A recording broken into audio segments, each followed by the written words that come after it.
Hi there, my name's Warren, and what I'm about to do is go through a couple of quick videos about looking after or maintaining a couple of the 4-channel coaxial helicopters which I have.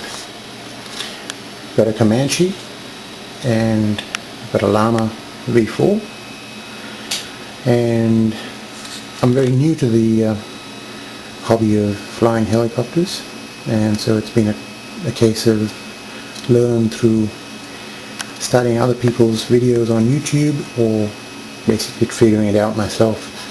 One of the things I found out was that there isn't much, if not nothing, about replacing damaged parts on the head unit on these helicopters.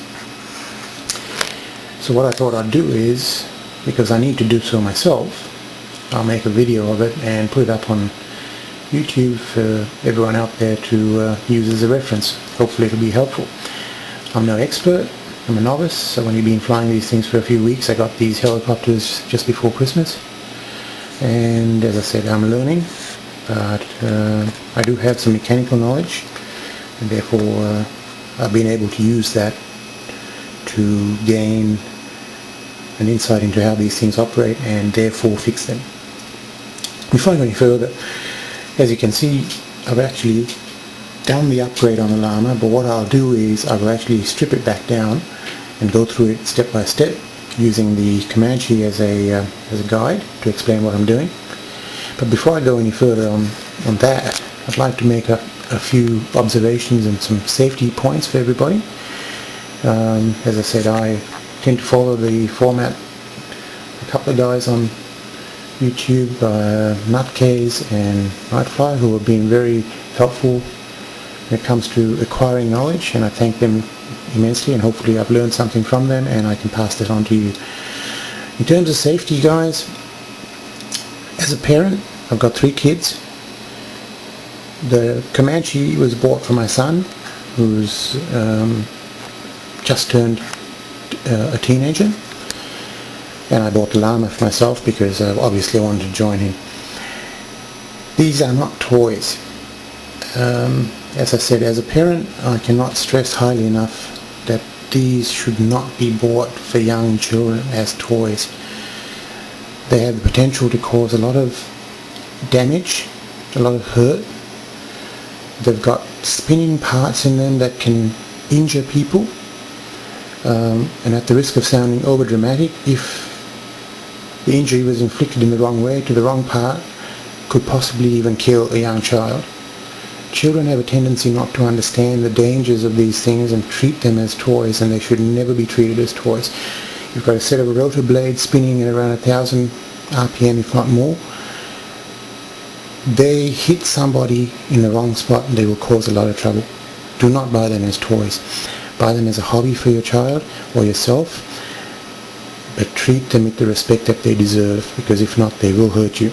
Case in point, I've got some blades here that have come off the 2 helicopters after a short period of flying. It doesn't take much to understand what that could do, and not necessarily that, but the piece that flew off it could do if it struck someone in the eye or face or even parts of the body. Some of the damage that occurred to the helicopter, especially that one, caused the flybar to fly off, and believe me, it can cause quite a lot of pain to someone that it hits. So do not buy these as toys, guys. Buy them as a hobby, something that you respect and treat with the respect it deserves. Secondly, you're obviously going to fly these things, you're going to do some damage, you're going to cause parts to break. That's all part of the deal. Get yourself some tools. Now in my case, I was lucky. I have a background playing around with remote control cars and off-road buggies, and therefore I had some tools and some equipment already. I'm also a mechanic, so therefore I had some things in the garage that I could use. One of the things that came in handy was the little Allen key that I use with the cars to adjust things like bearing retainers and mounting up various parts in the gear set. that coincidentally happens to fit the screws that hold the blades in place. So I didn't need to buy one there, but you need to get one. Not all the kits come with tools. In fact, neither of these two helicopters came with tools, so you need to get your hands on one. The other thing is, if you're ever doing any of this kind of work, removing parts of the moving parts of the helicopters, you need to get yourself some kind of a lubricant. These things don't run very well. Yes, they're mounted up in bearings, top and bottom, but you do need to lubricate the shafts and the moving parts a little bit so that they're not running dry. The other thing that's very important, this is obviously from my garage, hence this bit grubby, but you need some kind of a thread locking compound or you know, Loctite as some people in the industry call it. The reason you need that is all the little screws that hold these parts in place tend to work themselves loose with the vibration generated by these blades and this assembly moving. If you don't lock the threads of the screws in place, they will eventually work themselves loose no matter how tight you make them, and you really shouldn't be doing them up super tight. And what will happen is they will come apart, things will start to move, you'll get a lot of play in the moving parts, and unfortunately the worst case scenario would mean that something comes apart and you lose control of the helicopter. It's going to crash and damage itself even more. Thread locking compound locks the screws in place so that they can't work themselves loose, or shouldn't work themselves loose I should say. Nothing is ever finite. With the thread locking compound in place, at least you've got a chance of making sure that they stay in place until you want to remove them using a screwdriver. The last thing that I'll talk about is get yourself a decent set of screwdrivers. Mini screwdrivers, or precision screwdrivers as they're called. This is a set that I've had for about 20 years. Yes, you can go and buy one of the real fancy sets out there for $40 or $50, but if you've already outlaid a fair bit of money on these helicopters, you really don't want to be spending more money on bits that you really don't need, unless there's something you need to fly the helicopter which you've broken. This happened to be in the garage. As I said, I've had it for about 20 years. It just so happens it's got all the tools I need, some really fine flat blade screwdrivers and some Phillips head screwdrivers. They tend to fit all the little nooks and crannies in there that I need to get to and remove screws from and refit.